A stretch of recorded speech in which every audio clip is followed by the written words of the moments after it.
উল্লাপাড়ায় অবৈধভাবে বালু উত্তোলন, সোনতলা ব্রিজ হুমকির মুখে। স্টাফ রিপোর্টার মোহাম্মদ সজীব হোসেনের প্রতিবেদনে। সিরাজগঞ্জ জেলার উল্লাপাড়া উপজেলার ঐতিহ্যবাহী সোনতলা ব্রিজ আবারও চরম হুমকির মুখে।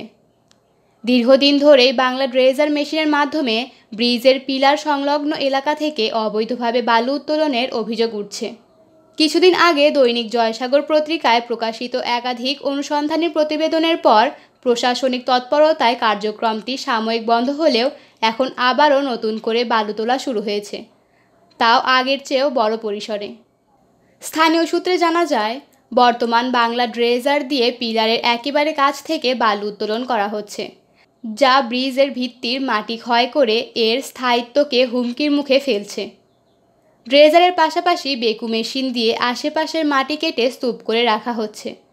এর ফলে শুধু ব্রিজ নয়, পাশের কবরস্থান ও পাকা রাস্তার অস্তিত্বও আজ সংকটাপন্ন। এলাকাবাসীর দাবি, বালু উত্তোলনের কারণে পানির স্তর নিচে নেমে যাচ্ছে, যা কৃষিকাজ ও গৃহস্থলীর পানি ব্যবস্থায় বিপর্যয় ডেকে আনছে।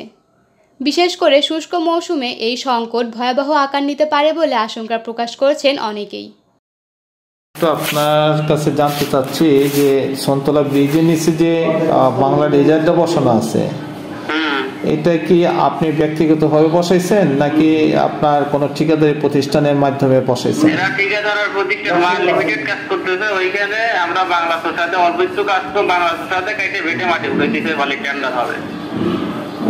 ওই বালু উঠানোর পর টেন্ডার হবে? হ্যাঁ, টেন্ডার হবে। দেখা যাচ্ছে মনে হয় আর ফুবলি পরে 5 থেকে 6 দিন উঠানে পরে টেন্ডার হবে, বালি সব টেন্ডার হবে। আচ্ছা, এই মাটি কাটার উত্তোলনের যে কাজ, এটা কার কাছ থেকে নিয়েছেন আপনারা? উত্তোলনের কাজ তো আমরা তো এই পুরোনো দিন আমরা পালন করছি, আমরা হাইড্রোলিক দিয়ে কাজ করছি, 26 ইঞ্চি 24 ইঞ্চি অল্প একটু কাজ আসছিল। এই কাজ করার লিগে আমরা বাংলা ড্রেজার দিয়ে কাজ করতেছি ওয়াটার লেভেল অনুযায়ী। ওয়াটার লেভেল অনুযায়ী 12 ফিট 15 ফিট এরকম যেরকম ওয়াটার লেভেল অনুযায়ী 12 ফিট করে কাজ দিচ্ছি, অল্প একটু কাজ 150 মিটার। এইগুলো কাজ করে যে মাটি উঠেছি, জমি এলাকার কাছে কাগজপত্র নিয়ে বেটে মাটি করতেছে, বালি অতিরিলি দেখা যাচ্ছে আমার কাটা হচ্ছে, সে টেন্ডার হয়ে যাবে। জমি আলাদার কাগজ কি আছে আপনার কাছে? জমি অবশ্যই ডিট না করলে ডিট করা উদ্দেশ্য কি টেন্ডার হয়, এগুলো তো গভর্নমেন্টের খাতে চলে যাবে। লাগাইছি যে আমরা বাংলা ড্রেজার থেকে মাটি করছি, উড়াতে বিক্রি করবো তা তো না। আপনারা দেখবেন 6-7 দিন পরে মাটি উঠে পরে অটোমেটিক আপনারাই দেখবেন টেন্ডার হইলো না বিক্রি করলো। ও, তাহলে আপনি এটা ব্যক্তিগতভাবে উঠাইতেছেন? এটা মায়ের কোম্পানি? ব্যক্তিগত কেন উঠাবো? মায়ের কোম্পানি থেকে এটা উঠাইতেছেন? মায়ের কোম্পানি কাজ করতেছে, এটা মায়ের লিমিটেডই কাজ করতেছে। আমরা এটা বাংলাদেশের সাথে অল্প 150 মিটার কাজ, এটা বাংলা দিয়ে কাইকে মাটি উপরে উঠাই দিচ্ছি, এবার টেন্ডার হবে না। 11 কিলো 900 সেই কাজটা কে তত্ত্বাবধান করতেছে? আপনাদের কাজটা এখন কে দেখাশোনা করতেছে? পানি উন্নয়ন বোর্ড নাকি সেনাবাহিনী? পানি উন্নয়ন বোর্ড আছে, ক্যাম্প আছে, উল্লাপাড়া আর্মি ক্যাম্প আছে।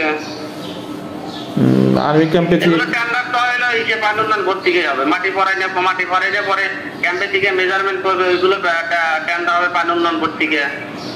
ও আচ্ছা, পানি উন্নয়ন বোর্ড থেকে আর সেনাবাহিনী থেকে কে আসে মানে মেজারমেন্ট করার জন্য?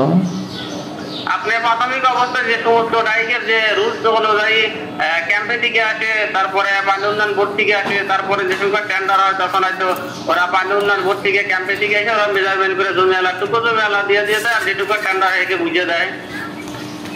আমরা খালি দাস কাইতে ফালাইন পর্যন্ত আমার দায়িত্ব। প্রতিবাদ করতে সাহস পাচ্ছে না অনেকে, কারণ এই কাজটি বাঙ্গালা করতোয়া ফুলজোর হুড়াসাগর নদী সিস্টেম ড্রেজিং পুনর্খনন প্রকল্প এর আওতাভুক্ত বলে দাবি করা যাচ্ছে, যা সেনাবাহিনীর 24 ইঞ্জিনিয়ারিং ব্রিগেডের তত্ত্বাবধানে পরিচালিত। এই প্রভাবশালী কাঠামোর আড়ালে প্রকল্পের নামে পরিবেশ বিধি উপেক্ষা করে অবৈধ কার্যক্রম চলছে বলে মনে করছেন সচেতন মহল। স্থানীয়রা বলছেন, আগে প্রতিবেদন প্রকাশের পর কিছুদিন বন্ধ ছিল, আমরা ভেবেছিলাম সমস্যার সমাধান হচ্ছে, কিন্তু এখন আগের চেয়েও ভয়াবহভাবে আবার বালু উত্তোলন শুরু হয়েছে। এতদিনে এলাকা আরও ক্ষতিগ্রস্ত হয়েছে। এখন পর্যন্ত প্রশাসনের পক্ষ থেকে কোনো স্পষ্ট বক্তব্য পাওয়া যায়নি। তবে এলাকাবাসীর দাবি, দ্রুত পদক্ষেপ না নিলে বড় ধরনের দুর্ঘটনা ঘটতে পারে। তারা সোনতলা ব্রিজ, কবরস্থান ও গুরুত্বপূর্ণ স্থাপনা রক্ষায় জরুরি ভিত্তিতে সরকারের হস্তক্ষেপ কামনা করছেন। দৈনিক জয়সাগর।